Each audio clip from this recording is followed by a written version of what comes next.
God so loved the world that He gave His only begotten Son, that those who believe shall not perish, but shall have eternal life. Yan po nasa John 3:16. And sa mga kapatid nating Muslim na mag-uumpisa ang Ramadan soon, Assalamualaikum.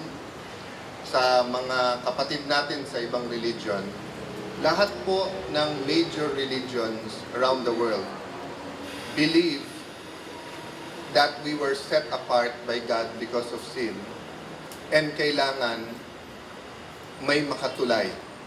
There is a need for a bridge to bring us back to God. In the last few days, siguro napapakinggan nyo parati sa radyo, napapanood nyo sa TV, and I have to talk to our tech people whether we will allow Facebook 24/7 or just during break time, because marami na rin news sa Facebook, no? At sabi po doon, build, build, build. The combined efforts of our economic team and infrastructure team on the directions of the President has embarked on a very ambitious golden age of infrastructure called build, build, build. So allow me today to try to define our mission as build, bridge, build. We are here in the Department of Foreign Affairs to build relationships. We are here to be the bridge. And we are here to build a nation. Sa build, build, build, nandyan yung mga kasama natin sa media sa likod. Marami silang tanong. ODA ba yan?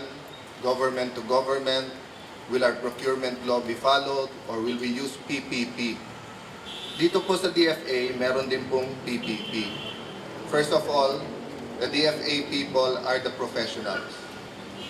All around the world, kilala ang DFA sa pagiging professional. And I congratulate you for that.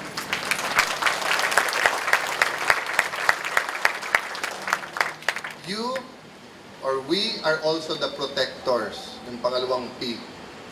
Utos ng Pangulo, hindi lang ng Pangulong Duterte, kung hindi naman nakakalipas na Pangulo, to protect our OFWs, to take care of their welfare. But President Duterte has ordered us to also look into their convenience and comfortability.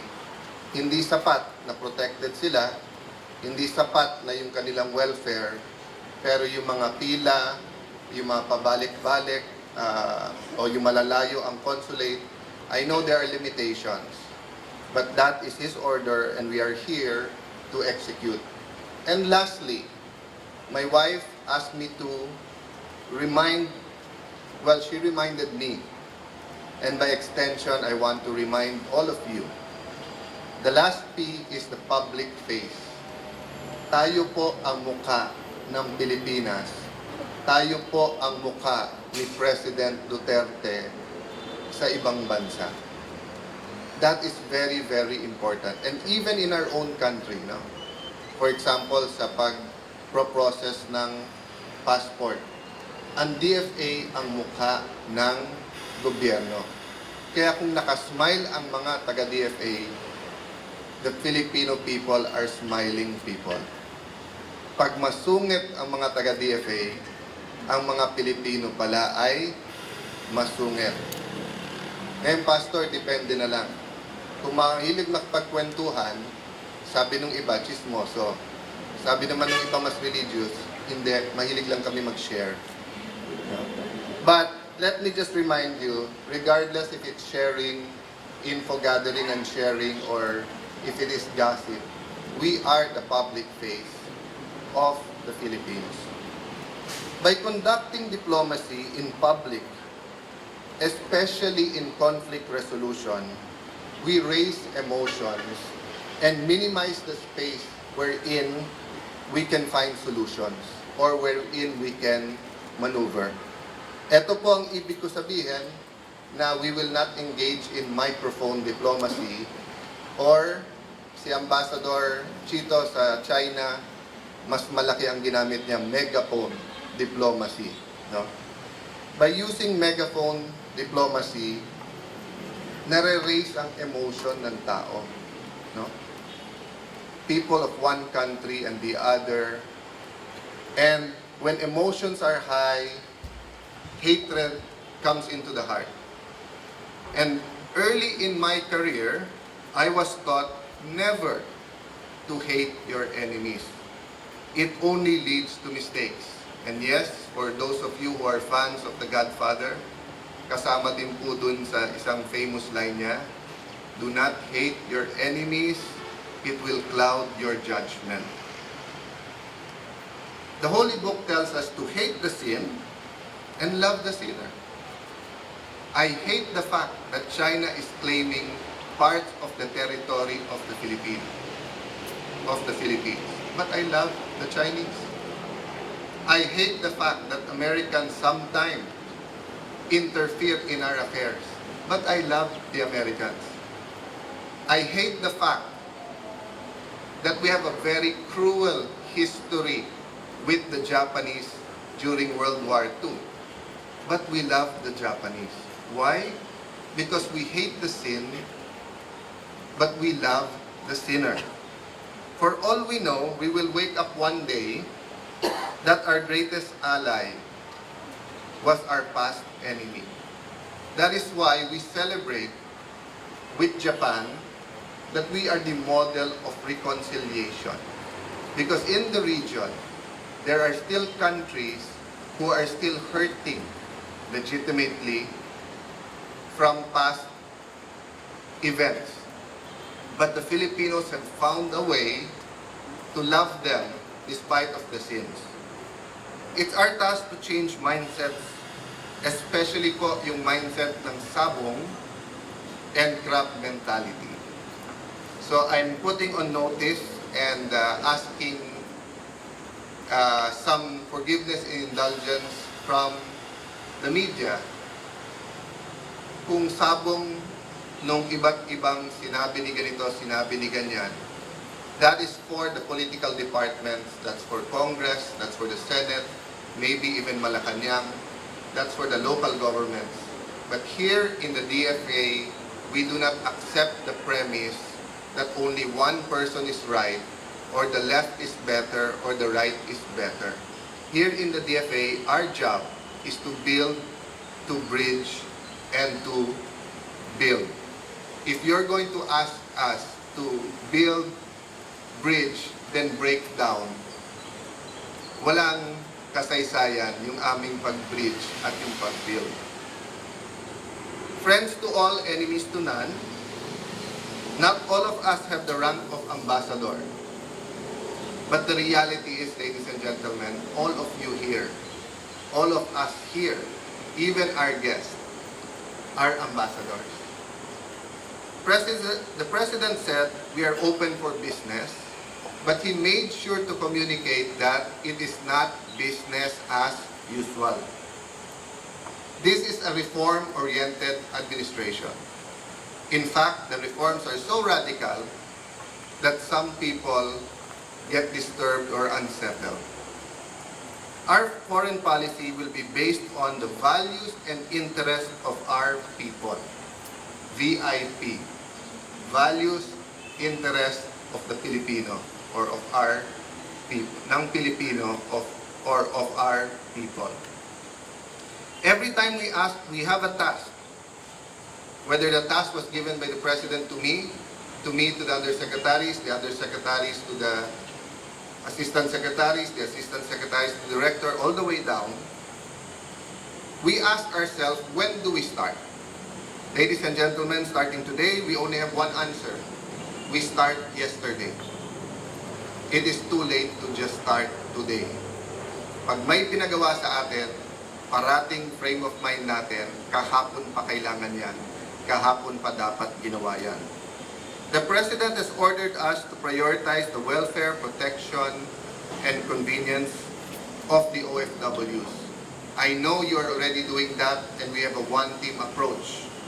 But I'm asking those in charge of our migrant workers this week, while we are in Russia, to meet with the DOLE, Department of Labor and Employment, the OWA, the POEA, and even recruiters and employer associations or employers that have links abroad.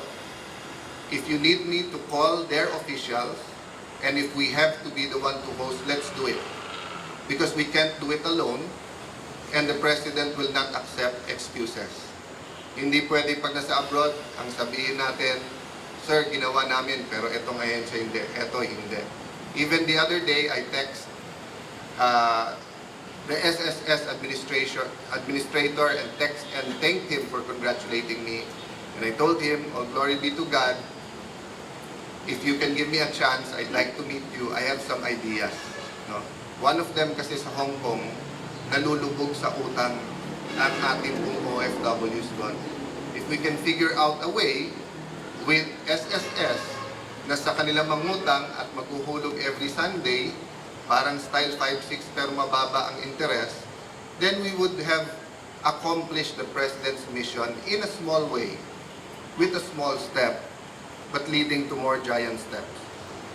I've also ordered and asked nicely ASEC Frank, who is in front of me today, to work with my transition team and to meet with the people responsible with our passporting system.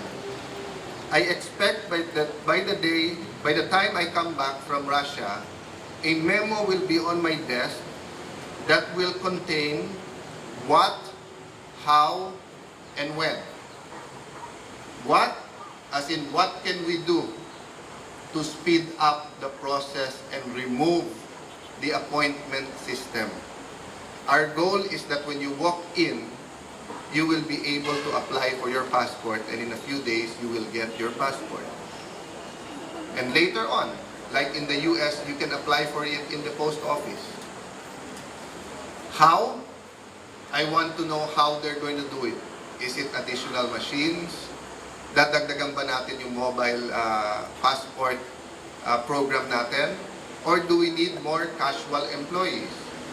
Doon po sa mga taga-finance, kung hindi available kaagad ang additional funds for casuals or for contractuals for this, while I'm talking to the DBM, use my salary so that we can start right away. Let us show our people that the DFA people are problem solvers. I have traveled not too much during my 19 years in Congress. Ito lang last year. But it has always been a pleasure to meet our DFA officers and employees abroad because they are the most professional, they're the most malambing, they're the most caring. They will work for you in evenings, Saturdays, Sundays, etc. And they will make sure that you are well taken care of. So ladies and gentlemen, help me accomplish the task the President has ordered us to do. And I will help the DFA to get the better benefits and welfare that the law in 1991 promised you. But until now, it is subject to the availability of funds. So as problem solvers, please remember the three acronyms that I've given you. BBB, Build, Bridge, Build. Secondly, PPP, Professionals, Protectors, Public Face. And the last is the VIP, Values, Interests of our people. God bless us, God bless the Philippines. Maraming salamat po. Personal thanks po sa mainit nyo na pagtanggap. And I really look forward to working with you and making a difference dito po sa DFA. God bless you. Maraming salamat po.